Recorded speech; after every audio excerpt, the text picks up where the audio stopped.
लेकर डिसिप्लिन 1 से 5 तक ज़्यादातर क्वेश्चन इसी के थे कि बेस्ड थे कि आप बच्चों को कैसे पढ़ाएंगे, अगर फिजिकल एजुकेशन होगी तो वो बच्चों के लिए किस तरह हेल्पफुल होगी, ये सारी चीज़ें बच्चों पे बेस्ड थी। मतलब फिजिकल एजुकेशन की काफ़ी सारी चीज़ें आई सीडी में और आईसीटी से बहुत कुछ आया।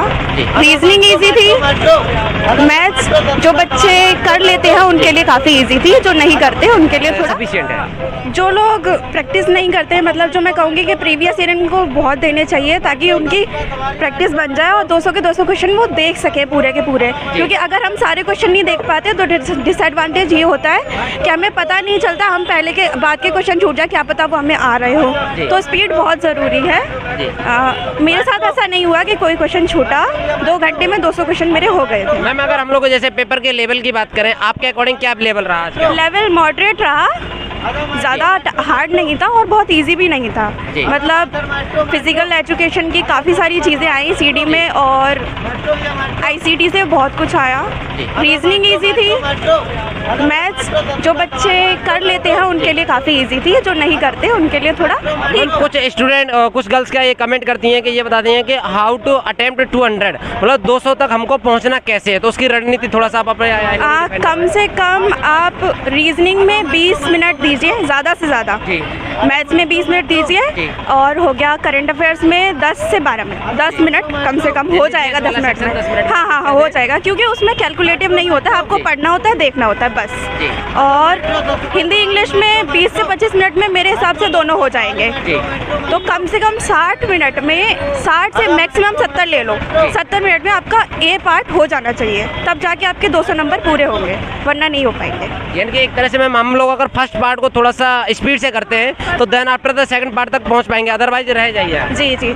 मैम अगर हम लोग बात करें जैसे पेपर के सेक्शन की, आपको कौन सा पार्ट टफ लगा, कौन सा आसान, कोई भी सेक्शन बता सकते हैं? मेरे लिए GS and maths tough. GS और मैथ थोड़ा सा डिफिकल्ट लगा आपको? क्योंकि मेरा मैथ्स बहुत ज़्यादा स्पीड में नहीं है, बहुत ज़्यादा अच्छा नहीं है, इसलिए मुझे लगा कि वो टफ है मेरे लिए। मैम जैसे बात करें साइकोलॉजी वाला सेक्शन है हमारा, वहाँ से कैसे क्वेश्चन है, प्रैक्टिकल बेस्ड है, थ्योरी बेस्ड, कैसे थोड़ा level? Practical based, theory based कोई क्वेश्चन नहीं आया, कोई एक आध ही आ गया जो आ गया, वरना सारे के सारे प्रैक्टिकल बेस्ड।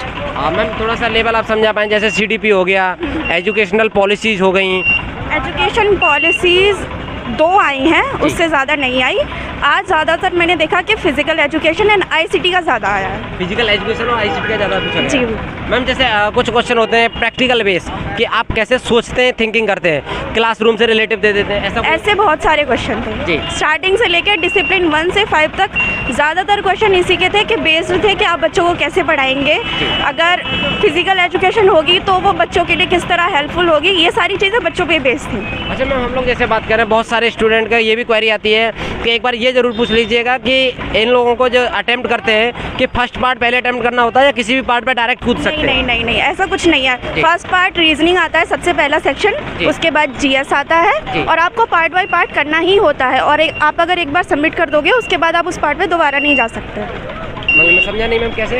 अगर आपने जैसे रीजनिंग के आपने 20 या जो भी क्वेश्चन आपको करने थे आपने किया, आपने सबमिट कर दिया, उसके बाद आप जीएस के सेक्शन पे आएंगे, लेकिन उसके बाद आप दोबारा से रीजनिंग के सेक्शन पे नहीं जा सकते। अच्छा कोई क्वेश्चन दोबारा से याद आ जाए तो भी नहीं कर पाओगे? नहीं, बिल्कुल नहीं। यानी कि सेक्शन वाइज हम लोगों को अटेम्प्ट, इसलिए बहुत ध्यान से करना, जो आ रहा है वही करना और जो नहीं आ रहा उसको जल्दी से छोड़ो और बाहर निकलो, क्योंकि और भी करने हैं। मैम जैसे आपने पेपर देख लिया, पेपर का लेवल देख लिया, कुछ स्टूडेंट पेपर से पहले कहते हैं यहाँ से पढ़ लो, वहाँ से पढ़ लो, आपका मानना क्या है कि प्रीवियस ईयर को एक बेस बना के पूछा जा रहा है या फिर कहीं से और भी यहाँ से आपको लगता हो? पढ़ना ज़रूरी है, क्योंकि अगर हम प्रीवियस ईयर देखते हैं तो हमारी बहुत सारी प्रैक्टिस हो जाती है, क्वेश्चंस का तरीका पता चल जाता है, लैंग्वेज पता चल जाती है कि वो कैसे पूछ रहे हैं, क्योंकि लैंग्वेज इसमें बहुत घुमा के दी जाती है जो कंफ्यूजिंग होती है, आपको लगता है कि चारों ऑप्शन ठीक है, इसलिए बहुत ध्यान से करना होता है। प्रीवियस ईयर हेल्प करते हैं, बहुत हेल्प करते हैं। मैम हम लोग बात करें जैसे साइकोलॉजी वाले क्वेश्चन की, तो उसमें क्या क्वेश्चन को पढ़ने में टाइम टेकिंग लग रहा था या क्वेश्चन? कुछ क्वेश्चन थे जो टाइम टेकिंग थे, बाकी कुछ क्वेश्चन ऐसे थे जो पढ़ते ही समझ में आ रहे थे और आपको टिक करना था बस। मैम क्या पेडागोजी के कैसा लेवल था, थोड़ा सा उसे समझा पाए? पेडागोजी का लेवल मॉडरेट था। जी। इजी भी नहीं था और हार्ड भी नहीं था, मॉडरेट था बिल्कुल। यानी कि अगर हम लोग जैसे बात करें, बहुत सारे क्वेश्चन ऐसे भी रहते हैं कि सिचुएशन बेस्ड रहते हैं, प्रैक्टिकल बेस्ड रहते हैं। आप वो हम किसी सब्जेक्ट को पढ़ते हैं वो अलग हो गया, उसी सब्जेक्ट को हम बच्चे को कैसे समझाएंगे? इस हाँ, इस बेस पे भी क्वेश्चंस आए थे, काफ़ी सारे आए थे। सोशल स्टडीज़ पे क्वेश्चन आए थे कि सोशल स्टडीज़ में आप बच्चे को किस लेवल में क्या पढ़ाएंगे, और बच्चे की मानसिक विकास दर से रिलेटेड। हाँ, ग्रोथ एंड डेवलपमेंट का भी काफ़ी सारे क्वेश्चंस आए थे कि अडल्टहुड किसमें। जैसे हिंदी वाला सेक्शन है हमारा, वहाँ से कैसे क्वेश्चन पूछे जा रहे हैं? वहाँ से ग्रामर के ज़्यादा क्वेश्चन आ रहे हैं। ग्रामर के ज़्यादा पूछे जा रहे हैं, ग्रामर के ही आ रहे हैं, और पैराग्राफ आ रहा है बस। गद्यांश इसको पढ़ के 3-4 क्वेश्चन निकालने होते हैं। हाँ, 5 क्वेश्चन। अच्छा मैम, ओवरऑल देखा जाए तो आपको किस किस सेक्शन में कितना लगभग टाइम लग गया, आप याद कर पाएँ थोड़ा बहुत? मेरे को सबसे ज़्यादा टाइम रीजनिंग एंड मैथ्स में लगा।